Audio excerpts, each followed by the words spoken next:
Shut up and get a quarterback for the Jets. You think our garbage was another man's treasure? It's Justin Fields. And I had to endure. They got rid of Trubisky, and I had to endure 3 years of this guy. And you know what? He's passing for 45 yards. Without further ado, our friend Mike North joins us right now. How you doing, bro? Is the toupee crooked tonight? Oh, no, it looks good, man. The toupee looks good. It lays nice. It's laying nice. A little bit off over on this side, but what are you going to do? What's going on, my friend? Boy, the angst, the anguish. Oh, I was in tears watching you poor guys from Philadelphia, your Super Bowl team. No, and then some problems in the clubhouse, and Jalen Hurts is this, and Jalen Hurts is that. And, it's all good because Philadelphia actually goes out and wins football games. And when they do, it's pretty good, but they don't need a whole lot of luck. The Bears have been lucky the last few weeks. They blocked the field goal against the Raiders, and then they had the Washington Commanders or Redskins, whichever you prefer. They have a botched handoff, and that gave them the win with the 3 minutes left in the game. Daniels drops the ball on the turf. So they've been very lucky, but we used to lose these games, so we're very happy. But this nonsense. I mean, Caleb Williams right now is the 23rd ranked quarterback in the league, and he's not even one of the top two of that draft class. Right now, Drake May, and by the way, Jaden Daniels, who outplayed him last week with a 119 rating, 3 touchdowns, 1 interception. What I like about Williams, Dan, is that he doesn't fumble. He doesn't turn the ball over, doesn't throw the interception. And our guys right now are getting 2.5 turnovers a game. We're getting like almost 3 turnovers a game. So this week's going to be a tricky game for them because we're living off of a blocked field goal. We're living off of a botched handoff. Otherwise, we lose both those games, and all hell's breaking loose for legitimate reasons instead of, Caleb's doing this, Caleb's doing that. No, this is the defense, special teams. It's a team, and I give Ben Johnson credit for that. That's right. And I would say this to you, though, but that's a change in the direction of the culture in the building. Agreed. Where one thing that he's brought in, he's gave optimism where, as you said, years past, you put that as an L on your record. Oh, yeah. So we should be 1-4, 1-5, but nobody's excited here because we know we have won by some fortunate circumstances. Okay, so we'll see what happens against New Orleans. New Orleans has been in almost every game except one this year. They gave the Patriots a tussle last week, 25-19. I have no notes, by the way. I just go off the top of I'm just saying. All right, now. And so we'll see what happens. But Spencer Rattler and Caleb Williams do not like each other. They were both at Oklahoma. Williams came in and took his job, okay? And they're at best cordial from a distance, from what I understand. Oh, that's great. It's going to be like a chip on your shoulder game, which sometimes hurts people. For me, it was always good. If somebody said you can't do something and I knew who said it, I'd be twice as good in my opinion. I'd at least try to be. So it's a chip on your shoulder game, and it's going to be interesting. What's your take on all the right now there is no doubt there's conversation in Philadelphia by people you would never believe that have been Jalen Hurts fans. I'm a big fan. They're talking, and now when there's no run game, he does get exposed, Mike. He's not very good in the pocket. Now nobody would. Look, he does things when it comes to running the football, and when he does things kind of like when he's got another tool in that toolbox where he could take off running and he can extend plays. But when they don't have a run game, he can't throw the ball, dude. He's very limited in the pocket, and the lack of running game by the Eagles has exposed his inabilities right now. They're 31st in passing. You tell me. I agree. Is this all legitimate conversation about Hurts? Of course, it's legitimate, but then you look at his resume, and his resume says, "I'm successful." I can't believe. What are we going to do if I heard, the show is great. I've been listening for about a half an hour, but if I heard all the talk here, I think the Eagles were 1-5. I would think the Eagles were 1-5. If I had been in a cave, I'd go, and then I'd find out, well, why don't they get rid of this guy Hurts? They'll never win with them. And then somebody would tell me, oh, no, they went to the Super Bowl twice with him. So I would say this. Things aren't going right, but the running game, put Scatterbo back there. Then you see a different type of situation. Barkley right now can't get out of his own way. He's not taking as much criticism, of course, as the quarterback. The quarterback is a deal. But Barkley's out there making commercials like he's a quarterback. Barkley's out there, being what he was. But you know what? He's had some great years with the Giants. He's had some great years with Philadelphia. This year seems to be an off year. But my argument is, like, if Caleb Williams had a guy like Scatterbo, and I know we saw this guy Swift last week. He ran like Walter Payton, believe me. 167 yards in total offense. Yeah, well, let's see what he does. Yeah, but he's famous for running like Walter Matthau, too. You know what I mean?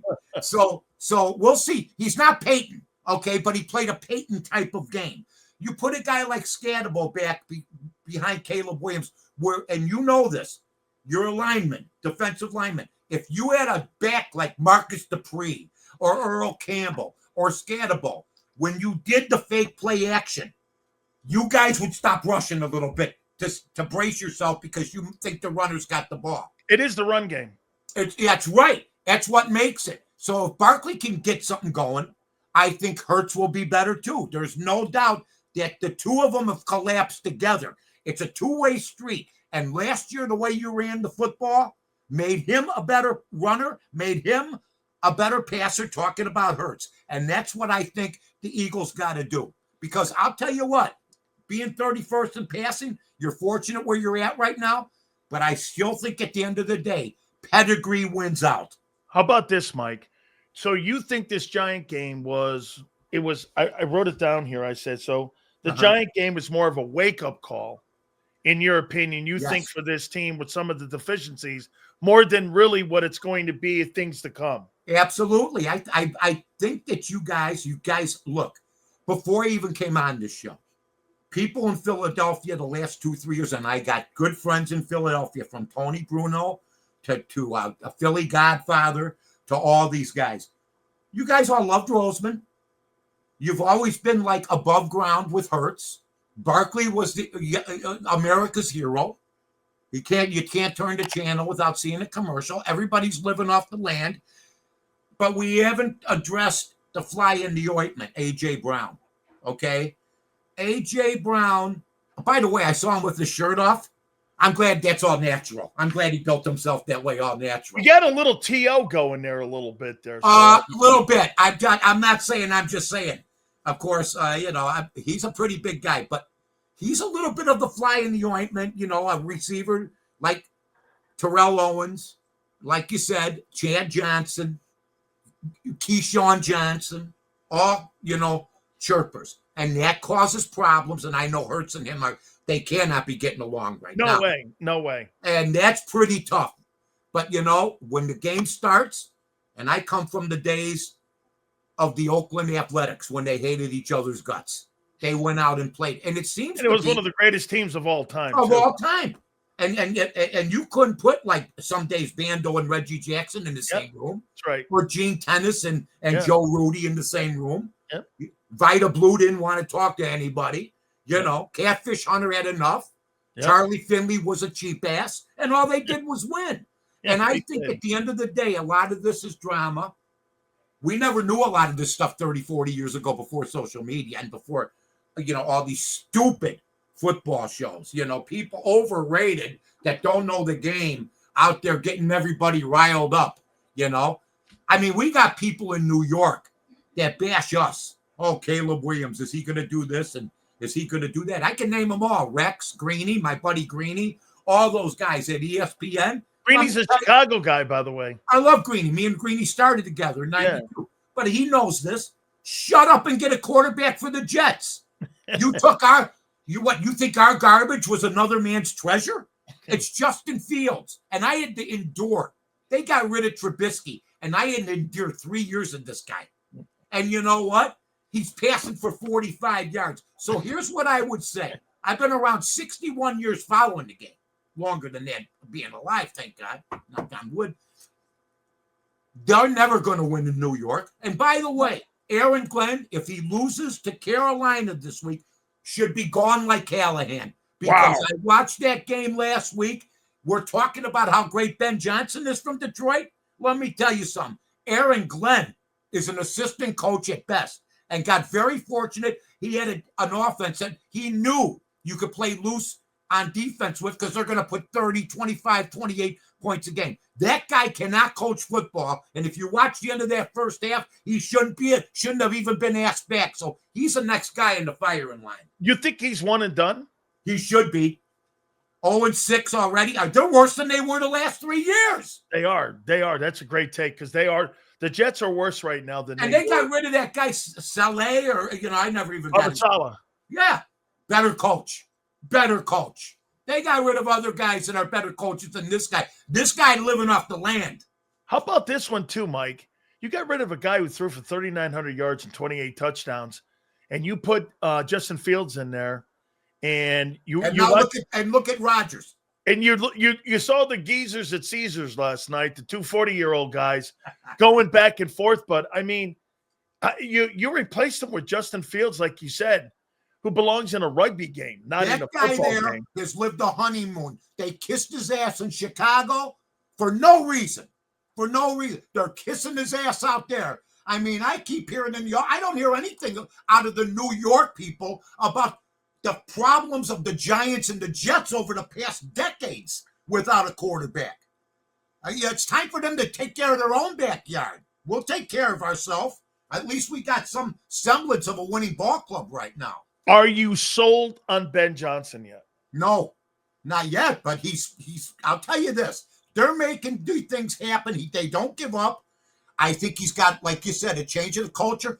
I'm telling you right now, they're 3-2. But let's see where they are. They got their schedule's not bad. We're going to be on every week. Okay, we're in heavy negotiations right now, but there's something I'm going to be on with you every week, and I'm telling you. We'll see where they are in 5 weeks. Okay. All right. I want to take you around a couple of games this weekend. Absolutely. Right? I'm going to give some picks out today because I'm one of the North to North, NORTH, number 2 NORTH, folks. I give out winners. Although last night, why you kick a field goal down 17, Tulsa? Why? Because Mike North was minus 16.5. That's why. And you lost by 14. All right, Mike, how about this one here? The Rams versus the Jags. First of all, I hate that game. It's called, we're going to shove football down your throat in other parts of the nation, okay? And we're going to make money from the tourists. But I hate that morning game, but I did have the Jets. It's in London. Yes, it's in London. Yeah, they won. I mean, but yeah, it was the one. Look, that's what we're showing off. Really. That's what we're showing off. My God. And so I'll tell you what. I'm not a fan of Lawrence. I watched him last week. Trevor Lawrence. Yeah, I'm just not a fan. I don't think, he's doing better, but he's going up against a kid named Matthew Stafford, and I would lean the Rams right now. All right. Vikings. See how fast that is? That's all you need. Then we move on. That's right. Vikings and Eagles. You still wear that Miami thing like you play for the team. Yeah. You always will. This will be on my tombstone. Absolutely. Vikings and Eagles in Minneapolis. What do you like? Now, here, next week when I come on, if they lose to the Vikings, then I'm going to be basically the guy with one arm and the fugitive running from David Jansen. So here's what I talk about. Chip on the shoulder. Many athletes have it, many don't. The ones that have it can either handle it or they can't. Most of them seem to be able to handle it. We're going to see if Carson Wentz has a chip on his shoulder because they're only 1.5 point underdogs. Okay. Minnesota doesn't even have their starter starting. Now, if you would have told me before the season, without me looking, what are the odds going to be in the Philadelphia-Minnesota game? I would have said on the road, in the dome, Minnesota might be good this year. 4. I'm looking it's minus 1.5 Philadelphia. I can't believe that. I just looked at it. I'm telling you. 1.5 right now. I'm just telling you. I'm not saying. I'm just saying that Minnesota with Wentz is coming in pissed off because Foles has got a statue and this guy Hurts has got a Super Bowl, and Wentz was the guy. So I would lean Minnesota.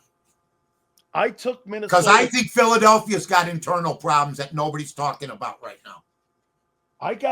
Listen, I'm with you on this. Listen what I took. I took 27-24.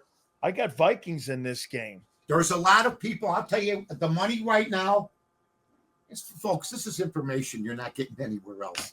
Okay, you could be watching TV all day long, all night long, like Lionel Richie. This is the information you get. Okay, all night long. Right now, Philly's getting a little bit more money, but Minnesota's getting some too. But the wise guys like Philadelphia right now with the -1, and it could happen that way.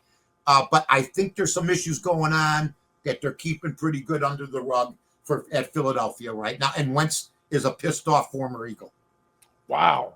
Okay. Well, wouldn't you be? No. I completely. And also Isaiah Rodgers, who was shipped out of town. They didn't give him a chance to get an offer on the table and all that. There's so many great sidebars here. Yep. The stadium that has one of the best hot dogs on the planet, Soldier Field, Bears and Saints, 4.5. The Bears are giving the Saints. What do you got here? If the Bears don't get a turnover, like they've been getting 3 a game. And by the way, Dennis Allen has had as impressive a job as Ben Johnson defensively. You're getting almost 3 turnovers a game. If the Bears get that, look out. If they don't, I think New Orleans has a chance to cover the 4.5. The 4.5. The Bears could win by 3. The Bears can, and New Orleans has been in every game. Let me caution everybody, though. The Bears have covered the last 2 games. Nobody saw that coming. Colts, are you buying them? They're at the Chargers in SoFi Stadium, not SoFi, but SoFi Stadium in L.A. And by the way, here's another one of those freaky little numbers. So a 5-1 team, and the Chargers are giving them 1.5. How's that for you? Do you take that means, well, first of all, Joe Alt may be back, and that's a big man. People that think that, the Chicago Bears, one of the greatest players who ever played for him, will never get any credit, Jimbo Covert. Okay? Oh, yeah. Love Jimbo. Nobody got by him. Lawrence Taylor never had a sack against him. They played against each other 4 times. Taylor ran from the right side. That was in the scheme. They had to move him after the 3rd game. He couldn't get past Jimbo. Jimbo, they led the league in rushing every year. Joe Alt's back. He's huge. They got a couple other guys coming back also. Right now, Indy don't have a shot. It's going to be like, hey, so long, not SoFi, so long, because the Chargers win this game. And believe me when I tell you this, at the beginning of the year, we would have had Indianapolis getting 7 or 8. So this is a compliment. Yeah. And Indianapolis is right there going on the road. But you know what? It's the NFL. The Bengals beat the Steelers. So, things happen. Mike, is Chicago, is the McCaskies really are they going to move the Bears? They are moving. They're moving, but they have How do you feel about that? Good for you. I mean, if you want to move to the suburbs, because a lot of the Bear fans live out in the northwest suburbs now, although there is a big city presence. Chicago's still a great city. And but they can't work out a deal with the city. Our mayor's got a 6% favorable rating. He's a dunce. Arlington Park's perfect for them. It's going to be beautiful. And but they've hit another snag.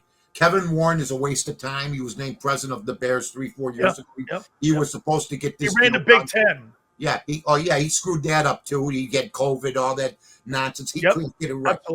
He's like that guy in the movie Life with Eddie Murphy, the kid that goes and ends up being in the prison, but he can't get right. I don't know if you know the movie, but Kevin Warren can't get right.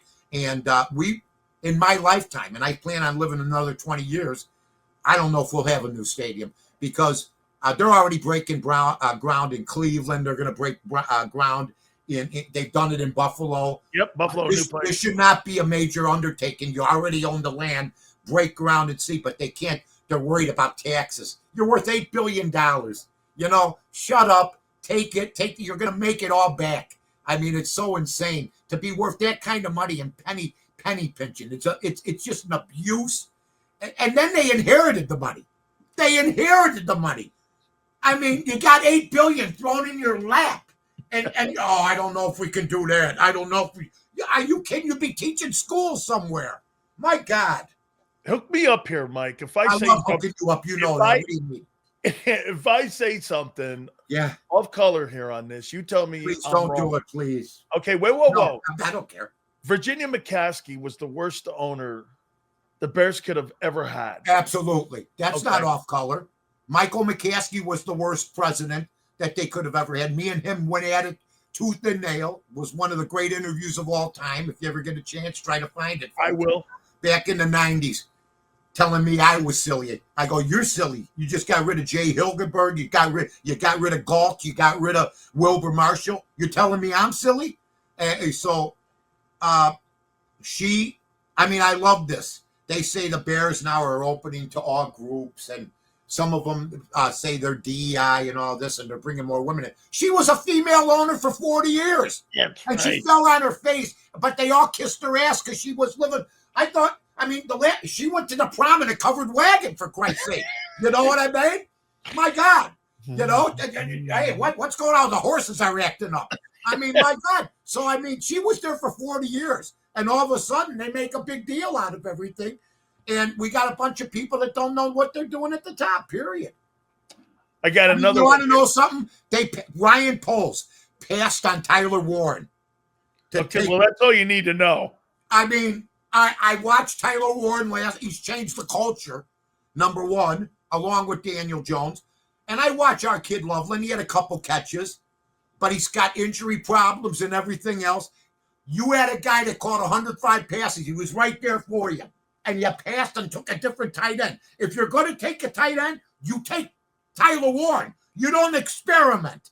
And that's what they did. And now Warren's going to be like Brock Bowers. You know what I mean? I completely agree. I never liked that kid at Michigan. He was fine, but they said he lost his. They said, well, he didn't do as good last year because McCarthy went to the pros. I go, so in other words, it depends on the quarterback for him to be good. That what now? What's he going to catch with Caleb Williams? Yeah, look at Bowers out there. He has no quarterback. Prior to Geno showing up, he had nothing, and he had 100 catches. By the way, he broke Ditka's record. Geno Smith sucks. Okay. Oh my God. I love that. He's Justin Field that can pass a little. All right, how about this one? This Monday night game here. Come on, keep firing them. College, pro. I got you. Bucks and Lions. What do you make of that one going up there? That's a really good. That's a really good NFC game. That's on Monday night. Down to the wire. Probably take Tampa Bay plus the 5, and I would have guessed to take Detroit. Being pissed off and all that. Yeah. 5.5. No? I believe it's 5.5. Look it up. Yeah, it is. It's 5.5. I'm sorry. I wouldn't bet against Baker Mayfield. That's a guy with a chip on his shoulder. You can't play in Cleveland. You can't play in Carolina. No, he could play everywhere. But he was in organizations that can't develop quarterbacks. Think about this. He got Cleveland to the playoffs. And they're giving Deshaun Watson $250 million guarantee. Then he goes to Carolina. And then he's with Darnold. Right. Him and Darnold are like MVP candidates on other teams. That's all you need to know about who can develop quarterbacks and who can't. What'd you make of the James Franklin firing? Good. I'm sorry. I know. Oh, they're 36-8. Yeah, but see, you got to win a big game. And here's what I'm going to tell everybody. Penn State ain't been nothing. And I love Penn State. I went to Penn State as far as I took a trip there when Illinois played there. It took me hours to get there. I went by train, covered wagon. Happy Valley. Oh. You got to go on like one of those Amish wagons to get in there. It is impossible to get into Happy Valley. Once I got there, it was a time of my life. I thought the kids were like, it's great. And I go, what's the problem? They go, we just had finals, and I'm going, oh, sorry. But I had to stay in Altoona. I had to take a limo 15 miles to get to the stadium. But it's not, look, Paterno made it. He did. They got sidetracked, for whatever reason. I don't get into it. Okay. But I'm going to tell you this. I hear Matt Rule may come Yes, that's the name. Do they know that Nebraska was as pertinent a football program as Penn State back in the day with Tom Osborne? Oh, God, yeah. He could. I mean, I don't know. If I'm Matt Rule, he's falling on his face in the NFL, number one. And I like what he's doing. I like what he's doing, but I don't. I think they could get somebody else. Maybe John Harbaugh. You know, I was thinking. How good a coach is he now that Lamar Jackson's hurt? He's a piece of crap without him, isn't he? He is. Because he's lost more games in the last quarter, in the last 10, 15 years than any coach in football when he's leading. How about what they did in Indiana, giving Curt Cignetti $93 million, $8 million. And how about this? Do you know he's making now 11.3? Mike, that program is so bad. It's one of the worst college football programs on the planet. You're telling me? The last time they were relevant, there was a coach by the name of John Pont back in 1967 that took their team to the Rose Bowl against OJ's team. And you're like, they were never good. Now this guy has made this program bigger than Penn State. That's right. See, that's the point. Back in the day, it would have never happened, even if he's having a year like this.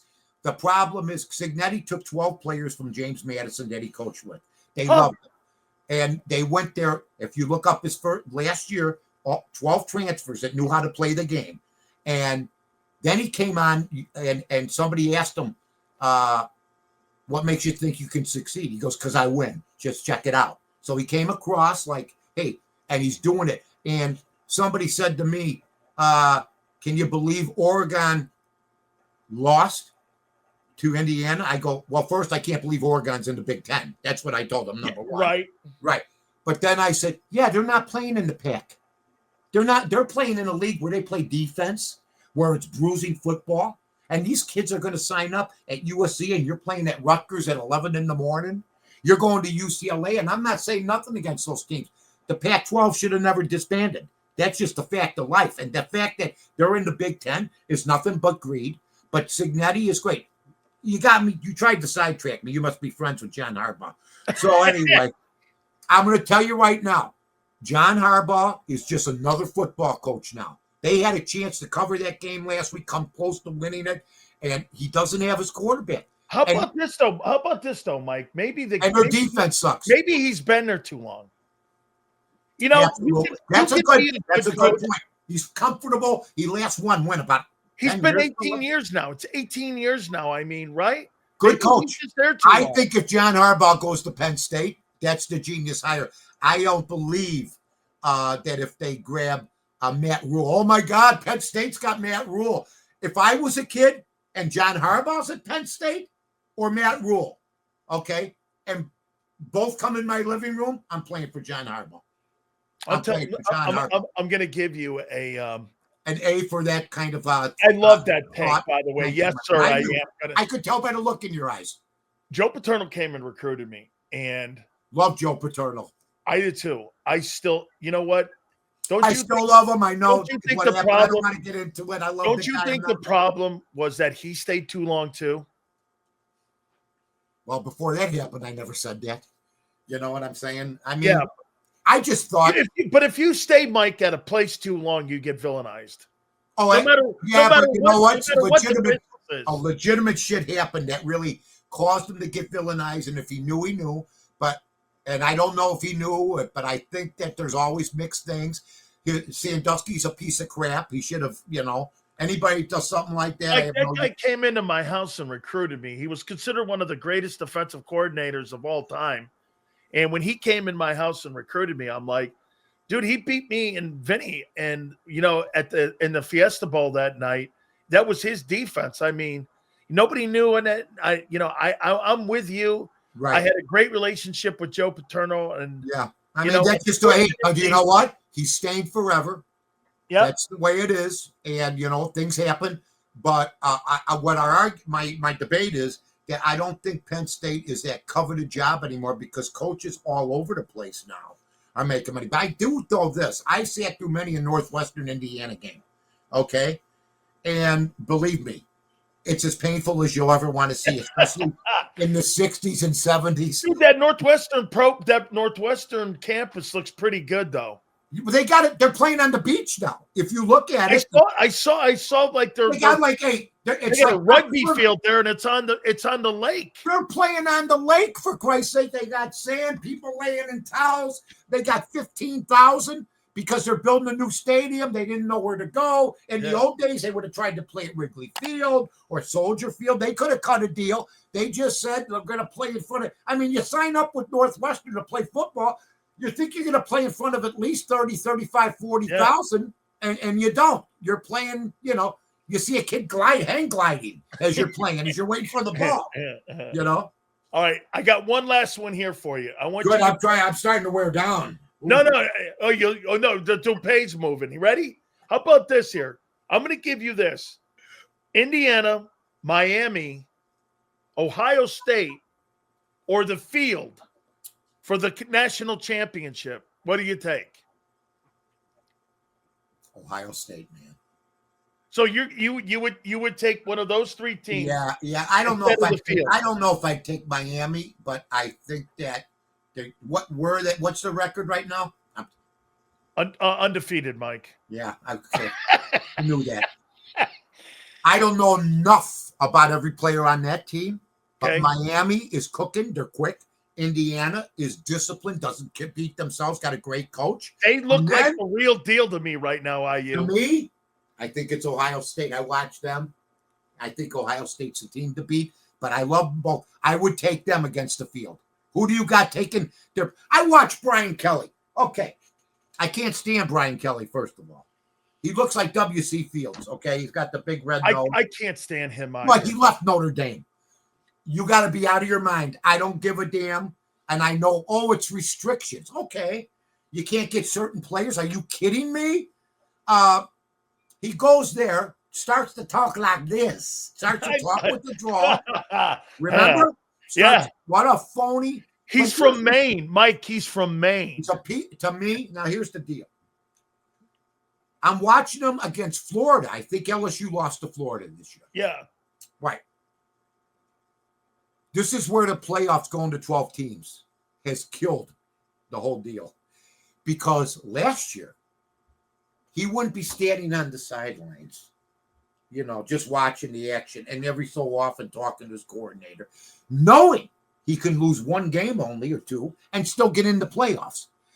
Last year, he would have been ripping people's asses off in the second half. He would have been red-faced like he was at Notre Dame when things didn't go his way. But now that you got 12 teams, and a lot of them are from the SEC, you can be a clown once in a while like he was against that team. Absolutely. My God. Mike, I'll tell you my recruiting trip here to Notre Dame. So Jerry Fouts was a coach, and I just didn't like the guy. How you doing? Listen, I coached at Moeller High School. I know, man, and believe me, nobody beat me. Mike, and God, Jesus is good. Dude, Jesus Christ of Nazareth. He was a man that died on the cross. You want to play for me? Hey, man, that is such a pitch right there that he did. And so I'm there, and I'm going like. Did he do it like that? Yeah, he did. And get this, and they're taking me around. You could be a man of Jesus and a man of football. No, well, when they took me around and it was snowdrifts, and they go like this, I go, where's the chicks? They go, they're at St. Mary's. Mary's. Hold on. I go, there's no women at Notre Dame? He goes, they're at St. Mary's right across the street. I went, yeah, no chicks, no big sills. The only thing that should be built, only new thing that should be built in South Bend is a prison, for Christ's sake. Mike, I went to a Wags off the highway. I thought I was. I go. This is it. I mean, South Bend. You don't. But the kids go there. Yep. They enjoy the experience. You're playing for Notre Dame, but my God, Miami, Florida. I mean, these are all. Everybody. It's amazing to see where a lot of kids go. Yes. Well, now it's this. Now it's this. Hey, Mike. Oh yeah. We good next week? Every week. Every week. I will see you next week, Mike. Quit telling me about that. Every week I tell you. All right. We're sold. We're in. I'll see you next week, brother. It's all about trickery, my friend. I love it. Hey, by the way, tell folks where they can find you. at northtonorth.com, NORTH, and number 2, NORTH. I have picks every night, okay, in baseball, football, and I'm winning. And I also, ESPN 1000, the podcast is up right now on the ESPN 1000 app. Check that out. I also have a show called Somebody Big Just Died. We just did 2 shows on Diane Keaton and on Sister Jean on the Barroom called Somebody Big Just Died. So check all those things out and check me out every week. I know I'm getting myself in a trap here with you. With my guy, Dan Sileo. Thank you very much. Hey, by the way, I'm going to check out the sister from Sister Jean. Sister Jean. Yes. Hey, the chick made it big at 96. I couldn't believe it, man. I mean, absolutely, that was sad. She was a BVM. Absolutely, man. She was a BVM, black. We used to, Blessed Virgin Mary, nuns of the blood. We used to call them the black veiled monsters. They were tough. They were absolutely tough. Mike, we'll see you next week, my friend. You got it. That is Mike North.